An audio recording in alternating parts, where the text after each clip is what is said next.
हम आपके लिए लेकर आए हैं मुंशी प्रेमचंद की कहानी ठाकुर का कुआं। जोखू ने लोटा मुंह में लगाया तो पानी में सख्त बदबू आई। गंगी से बोला, ये कैसा पानी है, मारे बास के पिया नहीं जाता, गला सूखा जा रहा है और तू सड़ा पानी पिलाई देती है। गंगी प्रतिदिन शाम पानी भर लिया करती थी। कुआं दूर था, बार बार जाना मुश्किल था। कल मैं पानी लाई तो उसमें बू बिल्कुल ना थी। आज पानी में बदबू कैसी? लोटा नाक से लगाया, तो सचमुच बदबू थी। जरूर कोई जानवर कुएं में गिरकर मर गया होगा, मगर दूसरा पानी आवे कहां से? ठाकुर के कुएं पर कौन चढ़ने देगा? दूर से लोग डांट बताएंगे। साहू का कुआं गांव के उस सिरे पर है, परंतु वहां भी पानी कौन भरने देगा? कोई तीसरा कुआं गांव में है ही नहीं। जोखू कई दिन से बीमार है। कुछ देर तक तो प्यास रोके चुप पड़ा रहा, फिर बोला, अब तो मारे प्यास के रहा नहीं जाता, ला थोड़ा पानी नाक बंद करके पी लूं। गंगी ने पानी ना दिया। खराब पानी से बीमारी बढ़ जाएगी इतना जानती थी, परंतु ये ना जानती थी कि पानी को उबाल देने से उसकी खराबी जाती रहती है। बोली, ये पानी कैसे पियोगे? ना जाने कौन जानवर मरा है, कुएं से मैं दूसरा पानी लाई देती हूँ। जोखू ने आश्चर्य से उसकी ओर देखा। पानी कहां से लाएगी? ठाकुर साहू के 2 कुएं तो है, क्या एक लोटा पानी ना भरने देंगे? हाथ पांव तुड़वा आएगी और कुछ ना होगा, बैठ चुपके से। ब्रह्म देवता आशीर्वाद देंगे, ठाकुर लाठी मारेंगे, साहू जी 1 के 5 लेंगे। गरीबों का दर्द कौन समझता है? हम तो मर भी जाते हैं तो कोई द्वार पर झांकने नहीं आता, कंधा देना तो बड़ी बात है। ऐसे लोग कुएं से पानी भरने देंगे? इन शब्दों में कड़वा सत्य था। गंगी क्या जवाब देती? किंतु उसने वो बदबूदार पानी पीने को ना दिया। रात के 9 बजे थे। थके मांदे मजदूर सो चुके थे। ठाकुर के दरवाजे पर 10-5 बेफिक्रे जमा थे। मैदानी बहादुरी का तो ना अब जमाना रहा है ना मौका। कानूनी बहादुरी की बातें हो रही थी। कितनी होशियारी से ठाकुर ने थानेदार को एक खास मुकदमे में रिश्वत दी और साफ निकल गए। कितनी अकलमंदी से एक मार्के के मुकदमे की नकल ले आए। नाजिर और मोहतमीम सभी कहते थे नकल नहीं मिल सकती। कोई 50 मांगता, कोई 100। यहां बेपैसे कौड़ी नकल उड़ा दी। काम करने ढंग चाहिए। इसी समय गुंगी कुएं के पास पानी लेने पहुंची। कुप्पी और धुंधली रोशनी कुएं पर आ रही थी। गंगी जगत की आड़ में बैठी मौके का इंतजार करने लगी। इस कुएं का पानी सारा गांव पीता है, किसी के लिए रोका नहीं। सिर्फ ये बदनसीब नहीं भर सकते। गंगी का विद्रोही दिल रिवाजी पाबंदियों और मजबूरियों पर चोटें करने लगा। हम क्यों नीच है और ये लोग क्यों ऊंच है? इसलिए कि ये लोग गले में तगा डाल लेते हैं।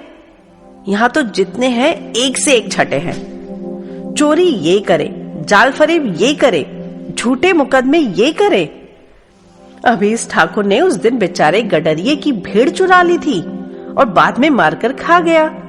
इन्हीं पंडित के घर में तो 12 मास जुआ होता है। यही साहू जी घी में तेल मिलाकर बेचते हैं, काम करा लेते हैं, मजूरी देते नानी मरती है। किस किस बात में हमसे ऊंचे हैं? हम गली गली चिल्लाते नहीं कि हम ऊंचे हैं, हम ऊंचे हैं। कभी गांव में आ जाती हूँ तो रस भरी आंख से देखने लगते हैं, जैसे सबकी छाती पर सांप लौटने लगता है। परंतु घमंड कि हम ऊंचे हैं। कुएं पर किसी के आने की आहट हुई। गंगा की छाती धक धक करने लगी। कहीं देख ले तो गजब हो जाए, एक लात भी तो नीचे ना पड़े। उसने घड़ा और रस्सी उठा ली और झुककर चलती हुई एक वृक्ष के अंधेरे साए में जा खड़ी हुई। कब इन लोगों को दया आती है किसी पर? बेचारे महकू को इतना मारा कि महीनों लहू थूकता रहा, इसलिए कि उसने बेगार न दी थी। इस पर ये लोग ऊंचे बनते हैं। कुएं पर स्त्रियां पानी भरने आई थी। इनमें बात हो रही थी। खाना खाने चले और हुक्म हुआ कि ताजा पानी भर लाओ, घड़े के लिए पैसे नहीं हैं। हम लोगों को आराम से बैठे देखकर जैसे मर्दों को जलन होती है। हाँ, यह तो ना हुआ कि कलसिया उठाकर भर लाते, बस हुक्म चला दिया कि ताजा पानी लाओ, जैसे हम लौंडिया ही तो है। लौंडिया नहीं तो और क्या हो तुम, रोटी कपड़ा नहीं पाती, 10-5 रुपए भी छीन झपट कर ले ही लेती हो, और लौंडिया कैसी होती है? मत लजाओ दीदी, छिन भर आराम करने को भी जी तरस कर रह जाता है। इतना काम किसी दूसरे के घर कर देती तो इससे कहीं आराम से रहती, ऊपर से वह एहसान मानता। यहां काम करते करते मर जाओ, पर किसी का मुंह सीधा नहीं होता। दोनों पानी भरकर चली गई तो गंगी वृक्ष की छाया से निकली और कुएं की जगत के पास आई। बेफिक्रे चले गए थे। ठाकुर भी दरवाजा बंद कर अंदर आंगन में सोने जा रहे थे। गंगी ने क्षणिक सुख की सांस ली। किसी तरह मैदान तो साफ हुआ। अमृत चुरा लाने के लिए जो राजकुमार किसी जमाने में गया था, वह भी शायद इतनी सावधानी के साथ और समझ बूझ कर ना गया हो। गंगी दबे पांव कुएं की जगत पर चढ़ी। विजय का ऐसा अनुभव उसे पहले कभी ना हुआ था। उसने रस्सी का फंदा घड़े में डाला, दाएं बाएं चौकन्नी दृष्टि से देखा, जैसे कोई सिपाही रात को शत्रु के किले में सुराख कर रहा हो। अगर इस समय वह पकड़ ली गई तो उसके लिए माफी या रियायत की रत्ती भर उम्मीद नहीं। अंत में देवताओं को याद करके उसने कलेजा मजबूत किया और घड़ा कुएं में डाल दिया। घड़े ने पानी में गोता लगाया, बहुत ही आहिस्ता, जरा सी आवाज ना हुई। गंगी ने 2-4 हाथ जल्दी जल्दी मारे। घड़ा कुएं के मुंह तक आ पहुंचा। कोई बड़ा शहजोर पहलवान भी इतनी तेजी से ना खींच सकता था। गंगी झुकी कि घड़े को पकड़कर जगत पर रखे कि एकाएक ठाकुर साहब का दरवाजा खुल गया। शेर का मुंह इससे अधिक भयानक ना होगा। गंगी के हाथ से रस्सी छूट गई। रस्सी के साथ घड़ा धड़ाम से पानी में गिरा और कई क्षण तक पानी में हिलकोरे की आवाजें सुनाई देती रही।